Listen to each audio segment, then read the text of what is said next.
Ito na, Papa Jack. Sabi mo, luluhod. I-describe mo naman, luluhod ka na ba? Kaluluhod ko lang po, sorry na excited. Nakaluhod ka na. Opo. Tatanong ko na po. Will you please marry me?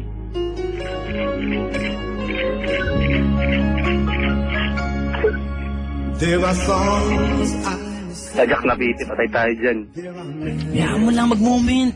Huwag mo na magsalita. Parinig mo sa amin, ha?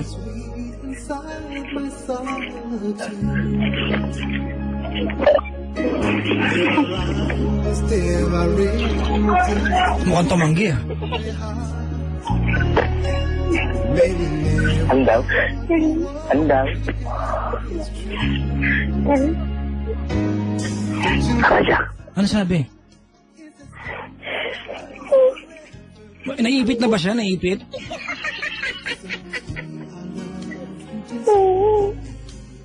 Yes daw po. Uy!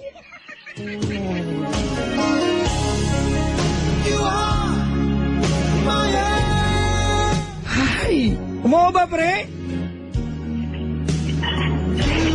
Nagyayakapan mga nagyayakapan na po sila ngayon, mga kaibigan, ha?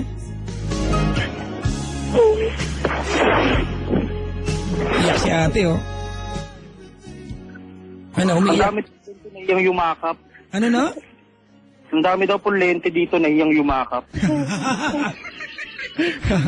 Ano sagot niya? Tinatanong ka, ano daw sagot mo? Busigawan, pre. Magpapakasal baka buha, baka tumanggi yan. Ano sabi? Yes po. Ah, papakasalan mo si Jong? Papakasalan mo si Jong, Merlinda? Ha? Opo. Oh my God! Sigurado ka? Can you tell Jong ngayon, live on air, that you're going to marry her? Kung talagang totoong oo yan? Jack, sorry, naiya doon. Umoo siya, di ba? Maliwanag yan. Tama, Jong? Gaano mo kamahal si, girlfriend? Sobra, Papa Jack. Tell her. Lagi kami nagtatanong, paano ba nasabi mahal mo ako? Wala akong dahilan. Kasi pag nagkaroon ako ng dahilan, magiging logical ang lahat. Hindi ganun. Hindi ganito. Saan mo napulot yan? Saan mo napulot yan line na yan? So, Papa Jack, di galing ko sa iba, day. From my heart. Alright, Jong! Po. I guess you got what you want yung gabi.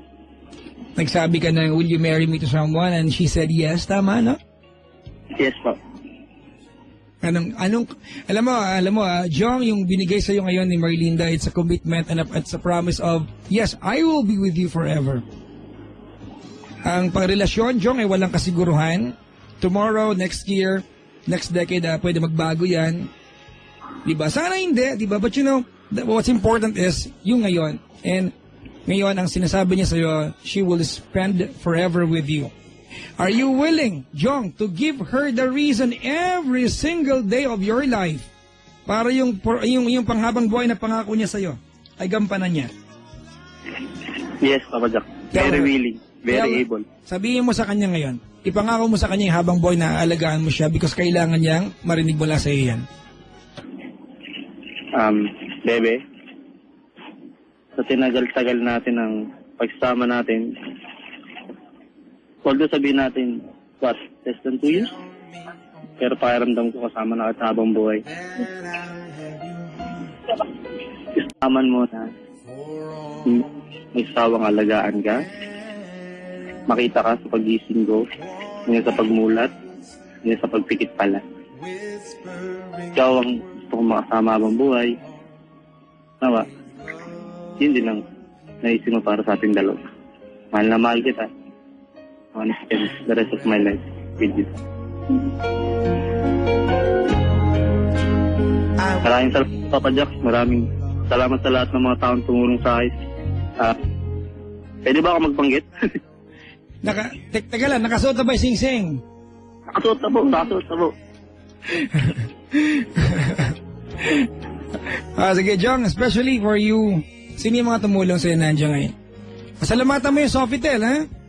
So, maraming salamat sa Sofitel, to Sir Ronel, sa Rich Abbey na video coverage, as well as dun sa mga office mates ko, si Pen Estacion, tsaka si Bernie de la Cruz. Sulit itong mga friends ko, tsaka sa mga taong lahat ng sumuporta sa amin, lalo na sa inyo, Papa Jack and Papa Pen.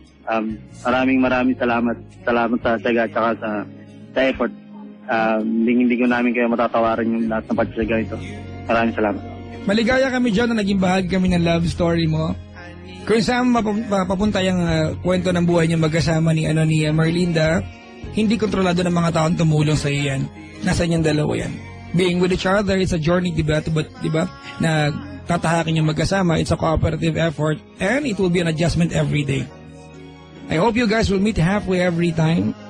Ang pagmamahal mo sa kanya, lagi may pagkukulang. Ang pagmamahal niya sa iyo, may pagkukulang palagi. Never yung magiging puno at kompleto. Pero bilang magka-partner, dalangin ko at wish ko para sa inyong dalawa na sana, ano ang pagkukulang ng bawat sa mga punuan ninyo. Salamat, Jong, ginawang bahagi ang programang ito. Sa iyong marriage proposal. Sa kasal, makikikain kami lahat, ha? Tama lang. Salamat, Jong. Salamat din po, Ibigay ko Papa muna Jack. sa iyo yung moment mo dyan, ha? Sige po. Salamat. Magandang gabi sa iyo. Congratulations, Papa. Congratulations. Salamat din po. Mga kaibigan, marriage proposal on air, love radio style. Grabe. Gusto ko magbanyo ngayon. Naiihi ako sa kilig.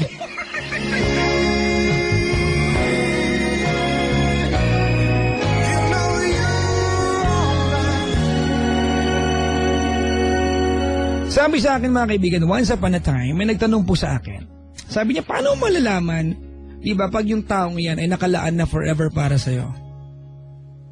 You don't know, mga kaibigan, you will never know pag yung taong yan nakalaan para sa iyo panghabang buhay. Di ba? Wala magsasabi sa iyo niyan. Kahit sa mo'y tanong, di ba, nobody can tell you kung para sa iyo siya, not unless i-appoint mo siya. Kasi ang tao, di ba, kahit sobrang bait ko, kahit sobrang sama, if you appoint that person to be with you every single day for the rest of your life, then that person will be with you forever. Mga kaibigan, congratulations kay John at kay Marlinda. Ito na po yung kanilang proposal on air and she said yes. We are looking forward sa kasal. Aba na muna ang bibinyaga. Ito ang theme song para sa inyong kasal, mga kaibigan. I guess, siguro naman, di ba? Hindi niyo pagkakait na pipili ako ng isang awitin para sa inyong dalawa na sana maging bahagi ng album ng mga awitin pangkasal ninyo. Congratulations, Papa. This song is for the both of you. Gandang gabi mga kaibigan. Papa Jack on your radio. TLC po, the letter is up next. Kamusta po kayong lahat? 47 after 10 o'clock. 13 bago ay ika-11 gabi po ng Huwebes, October 11, 2012. Jong and Marlinda. Gusto nyo sabayan yung kantang ito. Para sa inyo to. Kinikilig ako! Kayo ba hindi?